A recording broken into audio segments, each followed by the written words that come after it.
¿Qué tal, gente? Un aviso rápido. Estaba editando el video y salió un video excesivamente muy largo, entonces decidí dividirlo en dos partes, ¿listo? Esta primera parte van a tener la introducción y la memoria stack. Si desean solamente la memoria heap, que es como lo más enredado, a continuación dejaré como una viñeta donde pueden ir y checar solamente como esa parte que sería la parte 2, ¿listo? Entonces, no siendo más, ahora sí que disfruten el video. ¿Qué tal? En este video les voy a explicar de manera introductoria qué es la memoria stack y la memoria heap. Una de las características que hace fuerte a C y C++ es la capacidad que nos da de gestionar los recursos del sistema, en eso incluido la gestión de la memoria. Bueno, sin embargo, mucha gente no conoce cómo se gestiona la memoria con estos lenguajes y esto sigue siendo parte o dentro de lo que cabe en las cosas básicas del C y C++. Por esta razón voy a explicar los tipos de memoria que maneja estos lenguajes, los cuales son las memorias stack y la memoria heap. Daré algunos ciertos ejemplos y en qué aplicaciones en la vida real se utiliza o cuándo deberías utilizar este tipo de memorias. No siendo más, comencemos. Antes de empezar, me gustaría que vieran o supieran qué son las variables puntero en C y C++. En caso tal, yo tengo un video aquí en el canal, si quieren se lo subo por este ladito. Esto principalmente porque cuando veamos la memoria heap, sí o sí necesitaremos utilizar variables puntero y es bueno y necesario que ya lo tengan claro, por lo menos las nociones básicas de qué son esas variables. Si ya tienes claro que son variables puntero, continuemos. Si no, pues idealmente sí me gustaría que vieras principalmente para la memoria heap.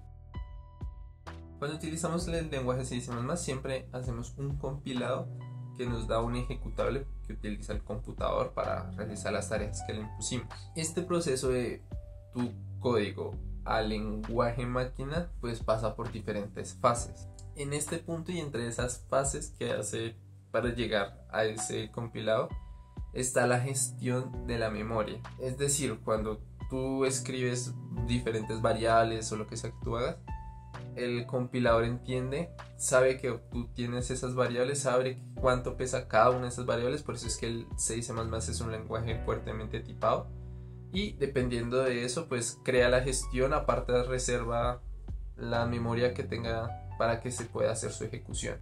Entonces cuando utilizamos el lenguaje C y C++, este tipo de lenguajes son lenguajes compilados. Quiere decir que cogemos eso que tú escribiste y por medio de un compilador lo transformamos a algo que el computador o la máquina entienda, que nosotros decimos que es el lenguaje máquina. Y pues con este lenguaje máquina o este compilado que se genera es el que utiliza el computador para realizar las tareas que tú le hayas impuesto que hiciera en tu código. Y pues algo que la gente no se da cuenta es que en este punto, cuando se está haciendo ese compilado en las diferentes fases, el compilador también reserva y asigna los espacios de memoria que necesitas para ejecutar tu código. Es decir, cuando tú creas una variable int, una variable de lo que necesites, ya en este punto de la ejecución del compilado, él reserva ese espacio de memoria. El computador sabe que para ejecutar necesita tener tanto espacio de memoria. Por eso es que el lenguaje C y C++ es un lenguaje fuertemente tipado. ¿Qué quiere decir? Que a diferencia de Python o algún otro lenguaje, en este sí o sí tú tienes que especificar qué tipo de variable es para que así el compilador pueda decidir cuánto espacio necesita reservar para su ejecución. Y con eso, en el momento en que el computador haga su ejecución, en la memoria RAM pues descargue las instrucciones y también reserva un espacio de memoria que ya fue definido desde el compilador. O sea, eso no lo hace el computador, lo hace el compilador, le dice necesitamos tanto espacio de memoria, necesito que me reserves tanto cuando vayas a ejecutar las tareas de esta, pues que la hayas designado en ese ejecutar. Y esto se hace para evitar diferentes tipos de ambigüedades que puedan llevar a algún tipo de error en la memoria. Cuando el compilado hace esta tarea, se generan dos tipos de memorias, la memoria stack y la memoria heap, que son las que manejan estos lenguajes. Entonces, como pueden ver en la imagen, se va a generar como unas ciertas divisiones de memoria. En el bajo nivel tenemos el set de instrucciones de la tarea que queremos que realice, es decir, lo que tú dijiste es que quieres que haga el dispositivo, que prender LEDs, que hacer force, no sé, lo que tú quieras. Después continúan las variables globales, que son esas que se ven en todas las funciones de un mismo archivo. O las variables estáticas, que son, si quieres verlo en un cierto modo, no entiendes qué, son como otros tipos de variables globales. Posterior a eso siguen las que nos interesan, que es la memoria stack y la memoria heap. Bueno, y empecemos con la más fácil, la que todo el mundo conoce, que es la memoria heap. Vamos a empezar con la memoria stack. La memoria stack es posiblemente la que más has usado y no te has dado cuenta. Básicamente, ¿qué es la memoria stack? La memoria stack es un tipo de memoria que funciona como una memoria LIFO, que significa por sus siglas last in, first out, ¿ok? Lo cual hace que la memoria físicamente de la RAM se guarde la información en bloques, o sea, uno encima de otro de forma estructurada. Si no conoces qué es una memoria LIFO, imagínate que tienes que lavar platos.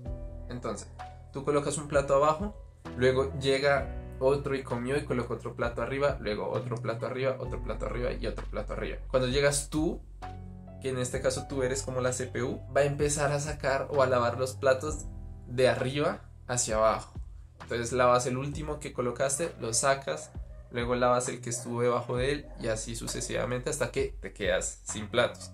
Así funciona la CPU. Entonces mete información, luego mete información, luego mete información, luego mete información, y cuando necesita empezar a sacar información, siempre el último es el primero que sale, el último, hasta que queda el primer plato que ensuciaste o la primera información que colocaste. Esta memoria, su función es que, como repito, es un lenguaje fuertemente tipado. Aquí es donde él reserva las variables que tú creaste y le asignaste un tipo de valor y tiene un tipo de peso en específico. Entonces, que el compilador, al saber cuánta memoria necesitas para guardar todas tus variables que creaste, él ya le asigna una reserva de memoria que no se puede cambiar. Es decir, si tú creaste tantas variables, el compilador sabe que tú creaste tantas variables y le va a decir al computador o a la CPU: hey, necesito que reserves tanto espacio de memoria para que quepan todas estas variables que el programador necesita. Y esto, como se maneja, tiene sus pros y sus contras, que los iremos explicando con ejemplos para que sea entendible, ya que esto es muy bajo nivel y se necesita como de un ejemplo y ir de forma secuencial para que se entienda. ¿Listo? Entonces vamos al computador. Bueno, antes de ir al computador se me olvidó decirles algo importante. Primero, quiero que quede bien claro, creo que ya lo dije, pero por decir algo, este tipo de memoria, el problema que tiene es que no se puede cambiar. Es decir, si tú creaste tantas variables con tanto peso, es imposible que luego, si tú quieres, lo cambies. De hecho, eso tú no lo puedes hacer, lo hace el compilador. El compilador es el que designa cuántas variables hay y cuánta memoria necesita, ¿ok? Entonces, primero, no puedes cambiar ese espacio de memoria que se reserva. Segundo, como funciona como una memoria LIFO, la ventaja que tiene es que va a poder la CPU manejar rápidamente los cambios de memoria. Es decir, cuando tú creas variables, para él es muy fácil moverse con el puntero, ya que, como te dije, es continuo el grabado de esta memoria. Entonces para él es como hacer así, como que cambia la dirección de memoria en la que está apuntando, y como son continuas físicamente, para la CPU y en su defecto para el sistema en general, es muy fácil navegar en la memoria con este tipo de memorias stack, porque, repito, se guarda en bloques continuos. Entonces para él es simplemente hacer como este movimiento de las direcciones de memoria, no hay ningún tipo de lío y él lo hace súper rápido, y para eso fue creado. Otra cosa es que a esta también se le conoce como memoria temporal. ¿Por qué? Como te dije, vamos guardando pláticos así, y a medida que va saliendo, para la CPU, él, como administra este tipo de memorias directamente, él elimina la información. Es decir, apenas coge y crea este espacio de memoria, utiliza lo que tenga que hacer y hace sus funciones, apenas acabe, lo borra, desaparece, no hay manera de recuperarlo y no está diseñado para eso. Y continuamos con el siguiente, hace sus tareas, desaparece, continuamos con el siguiente. Entonces eso es importante que lo tengan en cuenta y se va a ver más claro cuando veamos los ejemplos. Entonces sí quería resaltar esa característica antes de empezar con los ejemplos. Aquí, como pueden ver, tengo una plantilla muy básica de un programa en C, o sea, es que literal no tengo nada. Antes de empezar a explicarles Stack, yo les había dicho al inicio que posiblemente es la memoria que más han usado y nunca se han dado cuenta de que la han usado. A esto me refiero a que en esta memoria, ¿en qué la utilizamos o cuál es su aplicación? Este tipo de memoria se usa principalmente por el compilador para reservar las variables que tú tengas. Cuando tú utilizas una función, pues generalmente esa instrucción está creada o pregrabada. El computador lo que hace es, bueno, la CPU en general, escoger esa información, le crea una memoria stack y ahí es donde ejecuta sus tareas. Entonces vamos a hacerlo como paso a paso de forma sencilla. Bueno, lo primero, lo que les dije es que cuando tú creas, vamos a hacer una calculadora de suma y nada más así sencillito. Cuando tú creas una variable, en el momento en que tú creas estas variables y compilas, lo que va a hacer el computador es coger y reservar un espacio de memoria. ¿Cómo lo va a hacer? Va a coger, tenemos una función main, va a coger esta función main y va a mirar cuánto es que tenía que reservar para poderla ejecutar. Va a reservar ese espacio en la stack y va a crear un espacio para guardar la variable X y le va a meter el valor 10, la variable B y le va a meter este valor y pues resultado igual a 0 también. ¿Listo? Esas tres variables. Y vamos a hacer una suma. Entonces permítanme un segundo y listo. Acabo de agregar simplemente una función suma y una función imprimir, o sea, no tiene ciencia. Una es sumar a más b, la otra es imprimir en consola pues el resultado con sus variables. Lo que yo quiero llegar en este ejemplo es el siguiente: en el momento en que yo utilizo CMake, entonces si quieren copian aquí estos comandos, facilito, pueden cambiar esto si quieren, crear una carpeta build y en consola pues en la carpeta build que creamos escriben CMake punto y como que precarga para poder hacer la compilación y make y hace el compilado. En el momento en que yo de make y empieza a hacer el compilado, ¿qué hace el compilador? Va a buscar pues siempre busca como la main como punto de partida y va a decir, bueno, tengo este bloquecito, esta función, lo cual necesito un espacio para guardar x, y que vale 10, b que vale 20, y resultado que lo inicializamos con 0. Entonces le va a decir al computador que tengo estas variables y necesito tanto espacio en el stack que acabo de crear para poder guardar esta información. Entonces, en el momento en que yo llame esta variable resultado y la iguale a una función suma, ya como el compilador precargó las instrucciones de esta función, que literalmente es sumar a más b y retornar, entonces la CPU extrae esa información. Esta es la función main y encima en la misma memoria stack va a colocar las instrucciones y las variables y todo lo que necesita para hacer la función suma justo encimita de la main. Como les dije, mírenlo como platos: plato sucio, otro encima, otro encima, otro encima, y empieza a sacar de arriba hacia abajo. Entonces función main colocó la función suma, que en ese espacio, en esa stack que reservó, guardó un espacio para una copia de A, una copia de B, hizo la suma y lo que va a hacer es limpiar, o sea, va a retornar un valor que lo igual al resultado, y como esa información ya no le sirve, limpia, desaparece, no la vuelves a ver, nunca podrás saber que era A y que era B. ¿Listo?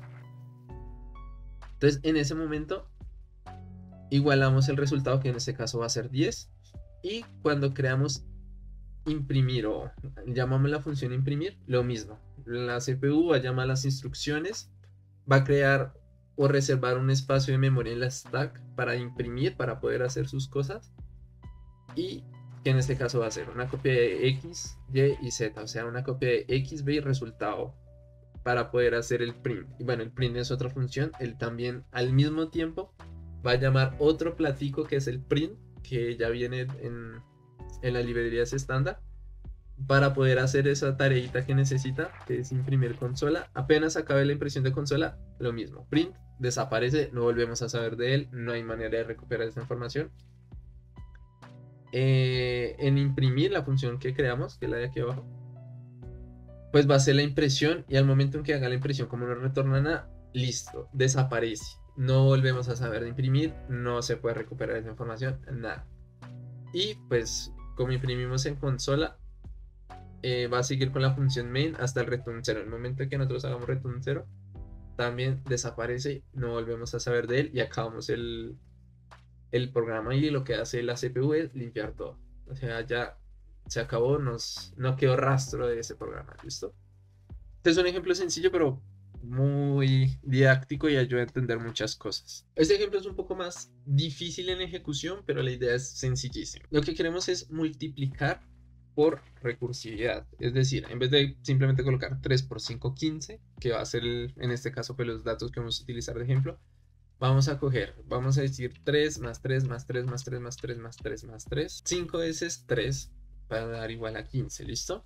Entonces, lo mismo, cuando nosotros le demos a compilar, lo que va a hacer el compilador va a coger este main, va a asignarle un espacio de memoria, una reserva, como decirle al computador en el momento de ejecución, necesito que me reserve tanto para poder hacer las tareas, y de ese espacio que va a reservar, divídame un poquito para n1 y lo igual a 3, divídame otro poquito para n2 y va a ser igual a 5, y otro poquito para p y no le asigne valor, básicamente. Hasta aquí. Aquí, en el momento en que llegue esta instrucción, ya decir, bueno, a ese p que usted me reservó en memoria, hágame el favor y igualele a un producto. Este producto es una función.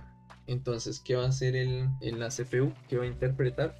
Nosotros tenemos este producto que es una función y va a sacar esas instrucciones que nosotros pues escribimos, que es esto básicamente, va en ese stack que él definió, que el compilador le definió, y va a reservar como un pedacito encima del main. O sea, tenemos main, llegamos aquí a main a producto, la función producto, y va a crear la función, va a cargar las instrucciones y a reservar pues las variables como su espacio y todo lo que necesita encima de main. En este ejemplo, bueno, como dijimos que a nivel 0 no va a retornar nada, y como es forma recursiva, volvemos a decir retorna a, que es 3, y vuelva a llamar la función producto, pero esta vez con 3 y en b le quitamos 1. O sea, como b, si recuerdan, es 5, entonces en esta iteración ahora va a ser 4. ¿Listo? La idea aquí es lo siguiente. Esta es como la primera interacción, que la que acabamos de ver. Luego va a volver a entrar a producto y va a volver a llegar a este punto. Entonces en este caso va a ser 3, vuelve y llama, va a ser 2, vuelve y llama, va a ser 1 hasta que llegue a 0. Esta condición, como b va a ser igual a 0, va a retornar 0. Es decir que aquí va a ser un return 3 más 0. ¿Listo? Entonces, como retornamos un 3 más 0 que da igual a 3, entonces esto, cuando devuelva esta interacción, lo va a transformar en 3. ¿Qué va a retornar? 6, que si recuerdan es este. Entonces aquí es como yo haber colocado 3 más 6. Y que va a retornar 9. Y este es la interacción que le sigue. Entonces aquí lo va a convertir a 9. Y aquí lo va a convertir a 2. Porque la suma de estos dos suma esto que era la antigua interacción y retornamos un 15 acá. ¿Listo?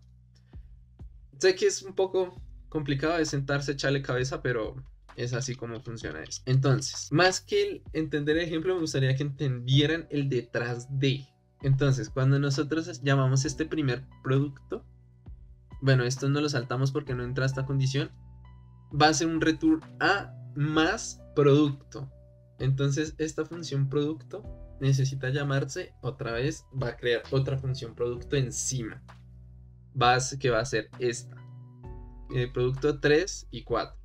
Cuando el producto 3 y 4 vuelva a llegar a este punto, va a crear otro producto que va a ser 3, 2. Cuando vuelva esa función 3, 2 a llegar a ese punto del return a más producto, va a llamar 3, 1. Y finalmente va a llamar ese 3.0. ¿Listo? Si se dan cuenta, vamos así, tan, como ya hemos dicho, como si fueran platos. Cuando va a llegar a este return 0, lo que va a hacer es como, listo, esta última función producto la igualamos a 0 y en este 3.1 lo metemos acá. Entonces va a igualar a 0 en esa parte y desaparece. Luego, como este 3.1 ya tiene pues ya puede sacar un valor que sería, ¿qué? 3.0 sería 3, vuelve y se retorna ese 3 y desaparece. Ahora en este 3.2 va a ser igual a 3 más 3. Entonces, como ya puede retornar un valor que es 6, coge, desaparece y lo iguala en la siguiente interacción. Y así sucesivamente hasta que llegamos al original, y va a retornar ese 15. ¿Listo? Así es como funciona como tal las memoria stack. Siempre así, intercalados, suben y cuando ya empiezan a liberar espacio, ya acabe esta función, desaparece, acabe esta función, desaparece.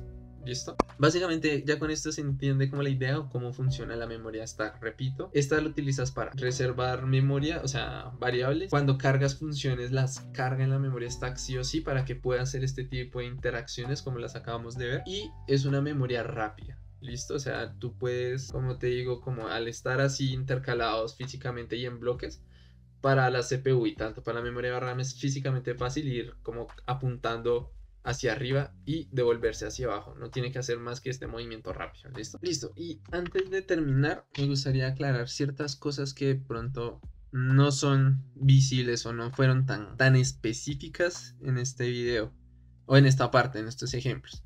Lo primero es que vamos a hacer, y repito, este tipo de memoria es muy rápida en comparación con HEAP.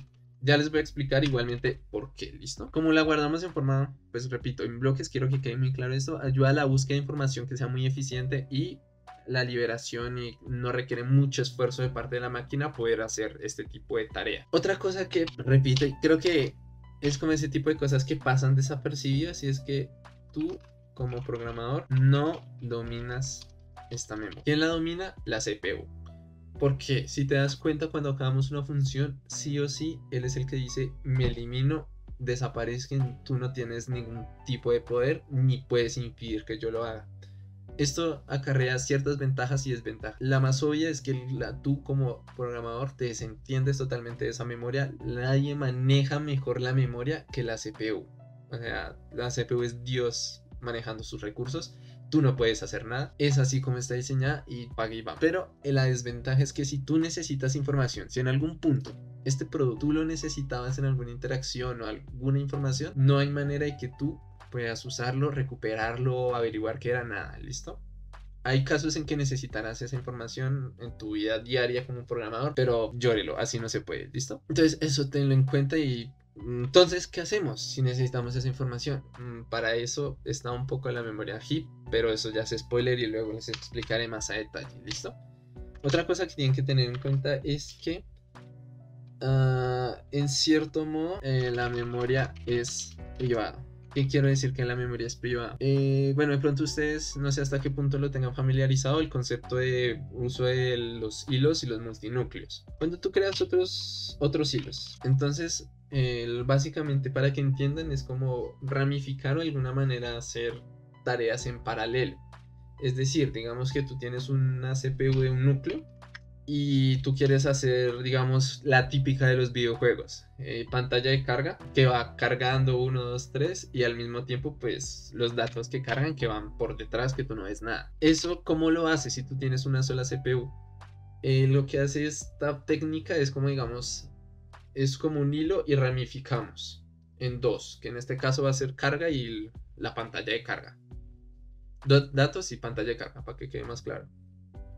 Y de esta manera lo que hace es como la CPU hace las dos tareas al tiempo. Entonces, digamos, carga unos datos y luego va y actualiza pantalla. Carga otros datos, va y actualiza pantalla. ¿Listo? Entonces, lo que yo quiero llegar es que cuando tú haces hilos, la memoria stack, en cierta manera, como que los divide en sus tareas, dejémoslo así. Un hilo o en otro núcleo no puede mirar la información de otro hilo. Si tú estás escuchando música o tú pones en tu, volvemos al ejemplo de la pantalla de carga, colocas música, ese hilo de la música no puede mirar los datos que están guardados en el hilo de la pantalla, en el stack, ¿listo? Entonces por eso digo que se genera un tipo de privatización. ¿Qué hacemos si eso necesitamos algún tipo de aplicación que requiera la información del otro?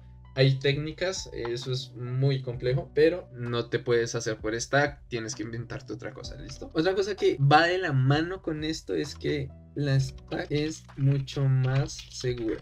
¿Qué quiero decir con que es mucho más segura? Primero, la privatización de los datos, eso es importante. Segundo, al no existir como esa interacción entre núcleos o esa interacción entre hilos, no se presentan muchos de los problemas que se presentan, que están en ese tipo de prácticas. ¿Por qué? Porque tú solo vas a generar, como digamos, ese tipo de forma organizada de la CPU como maneja y que solamente sea privado para un tipo de núcleo o tarea, lo que estés haciendo. evitas problemas que se generan en el multihilo. Por ejemplo, si digamos hay un dato, no sé, lo que tú quieras, un núcleo necesita escribir en ese dato y el otro núcleo necesita leerlo. ¿Qué va a pasar? Uno le escribe y el otro lo lee, luego el otro lo lee, el otro lo escribe. Puede que lo pasen al tiempo y lo choquen y lo corrompan.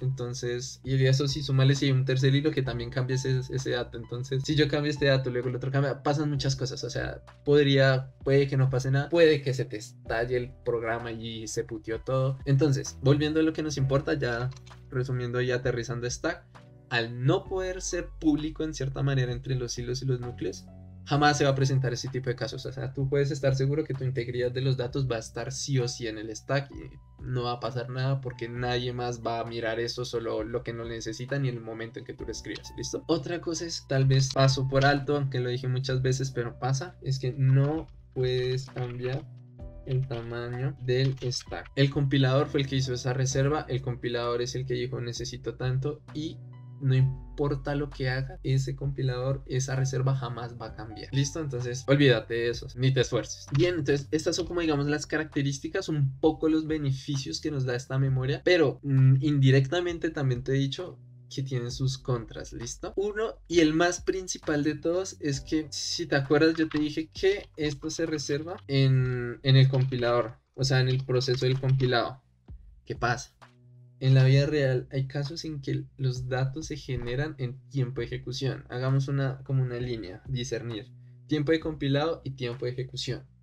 Cuando tú asignas este in, las funciones, todo eso el compilador sabe que existen, sabe en cuánto pesa y ese espacio lo reserva en el tiempo de compilado. Hay casos en la vida real en que se presentan, digamos que situaciones en que necesitas generar espacio o memoria en el tiempo de ejecución. ¿Qué es el tiempo de ejecución? El tiempo de ejecución es ese momento en que el programa está funcionando. Te pongo un ejemplo súper sencillo. Imagínate que tú estás creando una aplicación de la típica, el reloj de alarmas. ¿Listo? Si eres un vago como yo, colocas una alarma a las 5, luego a las 5:05, luego a las 5:10, luego a las 5:20. Tú como programador, ¿cómo defines cuánto espacio necesitas? Entonces, en ese caso, ¿cómo defines ese espacio? O sea, no puedes, literal, o sea, hay dos opciones. La primera es o poner, no sé, un espacio de 10 para que pueda el usuario guardar esas alarmas. Pero si pone una 11 se te putea el programa. Y el caso contrario es que tú dices, bueno, esto no me va a pasar, voy a colocar 1000 espacios para que él pueda colocar sus alarmas. Ahora, posiblemente no creo que exista alguien que necesite tanto espacio de memoria. Pero ahora hay otro problema, no se te va a putear, pero tus recursos, manejo de memoria por el piso, literal. Entonces, la pregunta aquí es, ¿qué hago? Ahí es cuando nace ese concepto de crear espacios de memoria en ejecución. Existen técnicas, digamos que, por ponerte un ejemplo, de las listas enlazadas, y dice, voy a guardar un espacio aquí para que genere sus alarmas. Va a generar una nueva alarma, como que crea otro espacio en tiempo de ejecución y conecta, y así sucesivamente. Existen técnicas para eso, para que tú puedas generar esas tareas. Pero entonces aquí hay un problema con el stack, y es que, como te dije, esta es memoria que se genera en tiempo de compilado. Existe algo que nosotros llamamos como en español desborde de memoria stack, que es que tú empiezas a hacer eso, empiezas a generar memoria en ejecución, memoria en ejecución. Cuando tú generas, el compilador siempre pues crea una reserva, pero siempre deja un poquito más. Entonces llegará un punto en que llegará ese tope y ya se va a desbordar, el programa se va a putear y va a ser por ese error, porque se sobrepasó la reserva de memoria stack. ¿Listo? Entonces ese es un problema. Otro problema que tenemos es lo de la CPU, los hilos. Repito, habrán casos que tú necesitarás que esa información se conecte con los otros hilos, incluso con las otras funciones. Entonces aquí tenemos un problema, porque no hay manera con la memoria stack, o sea, es imposible. Otra cosa que necesitamos, y va unido con esto, es que se nos vuelve que tú como programador no dominas la memoria, y esto es otro problema en ciertas circunstancias, porque digamos, si tú necesitas algún dato de algún otro lado, no puedes, o sea, literalmente apenas acabe esa función, el computador o la CPU va a borrar eso y tú no tienes poder sobre eso. Pero habrán casos que sí necesitarás esos datos más adelante, o en algún otro hilo, etcétera, etcétera. Se nos vuelve un problema que la CPU domine esa memoria, ¿listo? Y básicamente digamos que son problemas que sí afectan mucho. Aquí es cuando nace el concepto de usar la memoria chip, de esto que les voy a explicar a continuación qué es. Básicamente